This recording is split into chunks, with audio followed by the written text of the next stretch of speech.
শিমুলের চাকরিতে জয়েনের প্রথম দিনেই মারা গেল পরাগ। হ্যাঁ বন্ধুরা, কার কাছে কই মনের কথা সিরিয়ালে আগামী পর্বগুলোতে তোমরা এরকমটাই দেখতে পাবে। পুরো গল্পটা জানতে হলে প্লিজ লাইক দিয়ে সঙ্গে থেকো। পরাগ বিপাশাকে অনেক করে রিকোয়েস্ট করে যে বিপাশা বৌদি তুমি শিমুলকে বোঝাও না, শিমুল তো তোমার বোনের মতো আর তুমি তোকে খুব ভালোবাসো। আমি জানি শিমুলের প্রতি আমি অনেক অন্যায় অত্যাচার করেছি, তাই মরে যাওয়ার আগে আমি পাপের প্রায়শ্চিত্ত করতে চাই, তুমি আমাকে সাহায্য করো। তখন বিপাশা বলে আমি তো শিমুলকে বোঝালেই শিমুল তো আমার কথা শুনবে না। ঠিক আছে, চেষ্টা করব আমি শিমুলকে বোঝানোর, কিন্তু শিমুল আমার কথা কি শুনবে? আমাকে একটু সময় দাও, আমি শিমুলকে বোঝাবো। এরপরে বিপাশা শিমুলের কাছে যায়, শিমুলকে বলে যে শিমুল আমি জানি পরাগ তোর উপর অনেক অন্যায় অত্যাচার করেছে, কিন্তু সে সেটা নিয়ে এখন নিজের মনের মধ্যে মরার আগেই মরছে 100 বার। সে ভাবছে যে মরার আগে তোর একটা ব্যবস্থা করে দিয়ে যেতে। আর তার মাকেও তো দেখার কেউ নেই, ওই তো ভাই তো মায়ের খোঁজ রাখে না, সে কোথায় ঘুরে বেড়াচ্ছে তার ঠিক নেই। তাই পরাগ সে মরে যাওয়ার আগে ওর আর কাকিমার একটা ব্যবস্থা করে দিয়ে যেতে চাইছে। তখন শিমুল বলে যে বিপাশাদি তুমি কি বলছো এইসব? বিপাশা বলে আমি জানি আমি তোকে যেই কথাগুলো বলছি তোর হয়তো শুনতে খারাপ লাগছে, কিন্তু এটা তো ঠিক, তুই তো শতদ্রুর সাথে সবকিছু শেষ করে দিয়েছিস, তোর তাহলে লাইফটা চলবে কি করে? তুই কি করবি, কি খাবি? আমারও যা অবস্থা আমিও তো তোকে দেখতে পারবো না, আমিও নিজে যে কি করব সেটাই বুঝতে পারছি না। তাই বলছি তুই পরাগের কথাটা মেনে নে, তুই ওকে বিয়ে করার পর চাকরিটা পাওয়ার পরে তোকে তো বলেছে পরাগ ডিভোর্স দিয়ে দেবে।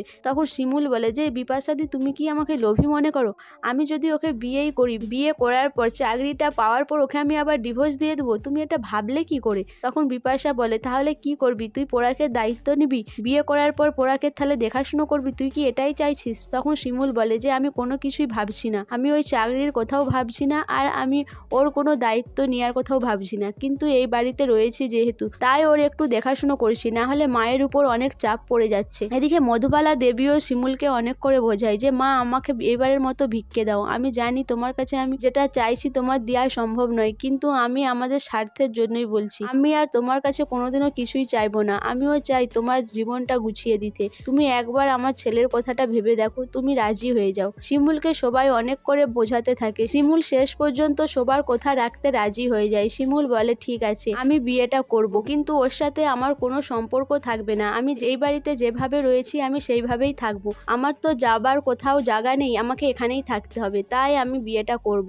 এরপরে শিমুল আর পরাগের রেজিস্ট্রি করে বিয়ে হয়। পরাগ আর শিমুলের রেজিস্ট্রি করে বিয়ে হওয়ার পরেই শিমুলের সাথে হেড স্যার যোগাযোগ করে যে শিমুল তুমি এখন পরাগের চাকরিটা পেতে পারো, তাই আমি সেটা ব্যবস্থা করে দেব। এরপরে হেড স্যারের সাহায্য নিয়েই শিমুল পরাগের চাকরিটা পায়। এদিকে পরাগের শরীর দিনে দিনে খারাপ হতে থাকে, কিন্তু পরাগ কাকেও বুঝতে দেয় না। পরাগ মনে মনে ভাবে যে শিমুল চাকরিটা জয়েন করে নিলেই আমি মরে শান্তি পাবো। এদিকে শিমুল বুঝতেও পারে না যে পরাগের শরীর এতটাই খারাপ হয়েছে। এর পরের দিন যখন শিমুল স্কুলে যায় সেই সময় শিমুলের কাছে একটা ফোন আসে। শিমুল ফোনটা তুলাতে তুতুল বলে যে বৌদি ভাই দাদা কেমন করছে, মনে হয় আর বাঁচবে না, শেষ হয়ে যাবে।